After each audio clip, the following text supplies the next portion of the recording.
Hello. Hello, Manoj ಅವರಾ? ಹೌದು, ನಾವು ಫೆಡೆಕ್ಸ್ ಇಂದ ಕಾಲ್ ಮಾಡ್ತಾ ಇದ್ದೀವಿ. ಹೇಳಿ. ನೀವು ಹಾಂಗ್ಕಾಂಗ್ ಕಳಿಸಿರೋ ಪಾರ್ಸಲ್ ಅಲ್ಲಿ ಡ್ರಗ್ಸು, ಫೇಕ್ ಪಾಸ್ಪೋರ್ಟ್ ಮತ್ತೆ ಸಿಮ್ ಕಾರ್ಡ್ ಸಿಕ್ಕಿದೆ. ಡ್ರಗ್ಸಾ? ನಾನು ಯಾವ ಪಾರ್ಸಲ್ ಕಳಿಸಿಲ್ಲ ರೀ. ಪಾರ್ಸಲ್ ಮೇಲೆ ನಿಮ್ಮ ಮೊಬೈಲ್ ನಂಬರು ಅಡ್ರೆಸ್ಸೇ ಇರೋದು.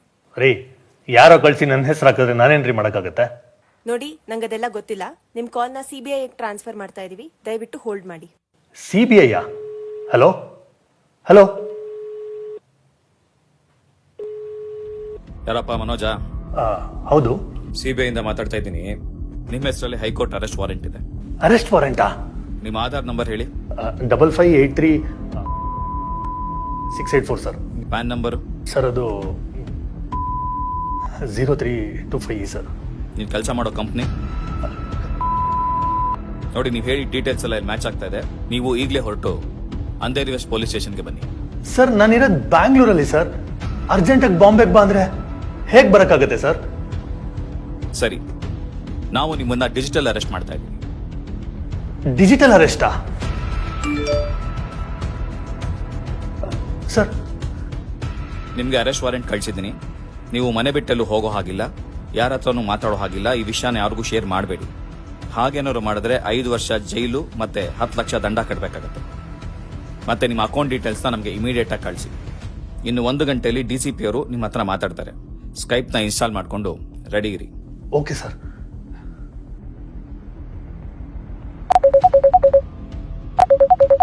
ಏನಪ್ಪ, ನೀನೇನಾ ಮನೋಜು? ಹೌದು ಸರ್. ನಿನ್ನ ಡೀಟೇಲ್ಸ್ ಎಲ್ಲ ಚೆಕ್ ಮಾಡಿದ್ದೀವಿ. ಸಿಕ್ಕಿರೋ ಪಾಸ್ಪೋರ್ಟು, ಡ್ರಗ್ಸು ಎಲ್ಲ ನಿಂದೆ ಅಂತ ಕನ್ಫರ್ಮ್ ಆಗಿದೆ. RBI ರಿಪೋರ್ಟ್ ಕೊಟ್ಟಿದ್ದಾರೆ ನಿನ್ನ ಅಕೌಂಟಲ್ಲಿ ಮನಿ ಲಾಂಡ್ರಿಂಗ್ ಆಗಿದೆ ಅಂತ. ಸೊ ನಿನ್ನ ಡಿಜಿಟಲ್ ಅರೆಸ್ಟ್ ಮಾಡೋಕ್ಕಾಗಲ್ಲ, ಫಿಸಿಕಲ್ ಅರೆಸ್ಟೇ ಮಾಡಬೇಕು. ಲೋಕಲ್ ಪೊಲೀಸ್ ಹೇಳಿದ್ದೀವಿ, ಅವ್ರು ಇನ್ನೇನು ಬರ್ತಾರೆ, ಸಹಕರಿಸಿ.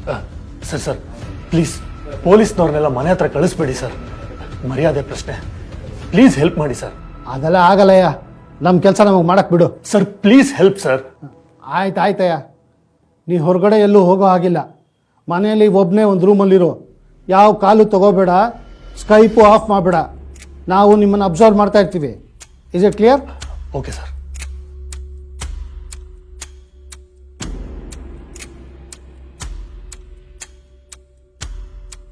ಮನೋಜ್, ಫುಲ್ ಇನ್ವೆಸ್ಟಿಗೇಷನ್ ಆಗಿದೆ. ನೀವು ಇನ್ನೋಸೆಂಟು, ಟ್ರ್ಯಾಪ್ ಆಗಿದ್ದೀರಾ ಅಂತ ಅನ್ನಿಸ್ತಾ ಇದೆ. ಆದರೆ ಮನಿ ಲಾಂಡ್ರಿಂಗ್ ಇನ್ನೂ ಫೈನಲೈಸ್ ಆಗಿಲ್ಲ. ಒಂದು ಕೆಲಸ ಮಾಡಿ, ನಾನು ಒಂದು ಗೌರ್ಮೆಂಟ್ ಅಕೌಂಟ್ ನಂಬರ್ ಕೊಡ್ತೀನಿ, ಅದಕ್ಕೆ ನಿಮ್ಮ ಫಂಡ್ಸ್ ಎಲ್ಲ ಟ್ರಾನ್ಸ್ಫರ್ ಮಾಡಿಬಿಡಿ. ಮನಿ ಲಾಂಡ್ರಿಂಗ್ ಆಗಿದ್ದರೆ ಅದನ್ನು ಡಿಡಕ್ಟ್ ಮಾಡಿ ಬ್ಯಾಲೆನ್ಸ್ ಎಲ್ಲ ನಿಮ್ಮ ಅಕೌಂಟ್ಗೆ ವಾಪಸ್ ಟ್ರಾನ್ಸ್ಫರ್ ಮಾಡಿಬಿಡ್ತೀವಿ. ನಾನು ಇಷ್ಟು ಸಹಾಯ ಮಾಡಬಲ್ಲೆ ನಿಮಗೆ. Okay sir. ನಿಲ್ಲಿಸಿ. ಅಕೌಂಟಿಗೆ ದುಡ್ಡು ಕಳಿಸಿದ್ರೆ ನಿಮ್ಮ ದುಡ್ಡೆಲ್ಲ ಕಳ್ಕೊಳ್ತೀರಾ. ಏನು ಹೇಳ್ತಿದ್ದೀರಾ ಸರ್?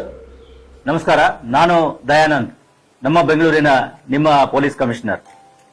ಇತ್ತೀಚಿನ ದಿನಗಳಲ್ಲಿ ಸೈಬರ್ ವಂಚಕರು ನಿಮ್ಮನ್ನ ವಂಚಿಸಲು ನಿಮ್ಮ ಖಾಸಗಿ ಮಾಹಿತಿಯನ್ನ ಬೇರೆ ಬೇರೆ ಮೂಲಗಳಿಂದ ಪಡೆದುಕೊಂಡು ನಿಮ್ಮನ್ನ VVIP ಕರೆಗಳ ಮೂಲಕ ಸಂಪರ್ಕಿಸಿ ತಾವು ಕೊರಿಯರ್ ಕಂಪನಿಗಳು ಅಥವಾ CBI, ED ಅಥವಾ ಮುಂಬೈ ಪೊಲೀಸ್, ಡೆಲ್ಲಿ ಪೊಲೀಸ್ ಅಂತ ಹೇಳಿ, ನಾರ್ಕೋಟಿಕ್ ಡಿಪಾರ್ಟ್ಮೆಂಟ್ ಅಂತ ಹೇಳಿ ನಿಮ್ಮನ್ನ ನಂಬಿಸಿ ನಿಮ್ಮ ಒಂದು ಯಾರ ಸಂಪರ್ಕವೂ ನೀವು ಬಾರದೆ ಡಿಜಿಟಲ್ ಅರೆಸ್ಟ್ ಮಾಡಿದ್ದೇವೆ ಅಂತ ಒಂದು ಬೆದರಿಕೆಯನ್ನು ಹಾಕಿ, ನಂತರ ನೀವು ಮನಿ ಲಾಂಡ್ರಿಂಗ್ ನಲ್ಲಿ ಅಥವಾ ಡ್ರಗ್ ಸಪ್ಲೈನಲ್ಲಿ ಅಥವಾ ಇತರ ಕಾನೂನು ಬಾಹಿರ ಚಟುವಟಿಕೆಗಳಲ್ಲಿ ಭಾಗಿಯಾಗಿದ್ದೀರಿ ಅಂತ ಹೇಳಿ ನಿಮ್ಮನ್ನ ಹೆದರಿಸಿ ನಿಮ್ಮಿಂದ ಬೇರೆ ಬೇರೆ ಬ್ಯಾಂಕ್ ಖಾತೆಗಳಿಗೆ ಹಣವನ್ನ ವರ್ಗಾವಣೆ ಮಾಡಿಕೊಂಡು ಮೋಸ ಮತ್ತು ವಂಚನೆ ಮಾಡ್ತಾ ಇರತಕ್ಕಂಥದ್ದು ಕಂಡು ಬಂದಿದೆ.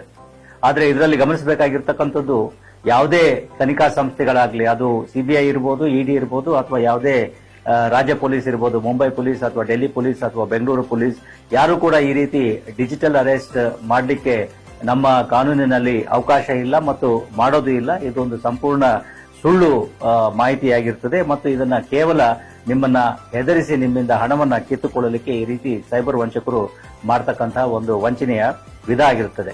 ಆದ್ರಿಂದ ನೀವು ಯಾವುದೇ ಈ ರೀತಿಯ ಕರೆಗಳನ್ನ ನೀವು ಸ್ವೀಕರಿಸಿದ್ದೇ ಆದಲ್ಲಿ, ಯಾರಾದರೂ ಈ ರೀತಿ ನಿಮ್ಮನ್ನ ಈ ಕಾನೂನು ಬಾಹಿರ ಚಟುವಟಿಕೆಗಳು ನೀವು ತೊಡಗಿದ್ದೀರಿ ಅಂತೇಳಿ ಹೆದರಿಸಿ ನಿಮ್ಮನ್ನ ಡಿಜಿಟಲ್ ಅರೆಸ್ಟ್ ಮಾಡತಕ್ಕಂತಹ ಒಂದು ಸನ್ನಿವೇಶ ಉದ್ಭವ ಆಗದಲ್ಲಿ ತಕ್ಷಣವೇ ಆ ಕರೆಯನ್ನ ಕಟ್ ಮಾಡಿ ನೇರವಾಗಿ 1930ಗೆ ಕಾಲ್ ಮಾಡಿ ಎಲ್ಲ ಮಾಹಿತಿಗಳನ್ನ ನೀಡಿದ್ರೆ ಅವರು ಇದರ ಮೇಲೆ ಕ್ರಮ ಕೈಗೊಳ್ಳುತ್ತಾರೆ. ಅಥವಾ ನೀವು ಸ್ಥಳೀಯ ಪೊಲೀಸ್ ಠಾಣೆಗೆ ಹೋಗಿ ಅಲ್ಲಿಯೂ ಕೂಡ ಇದರ ಬಗ್ಗೆ ಮಾಹಿತಿಯನ್ನ ನೀಡಬಹುದಾಗಿದೆ.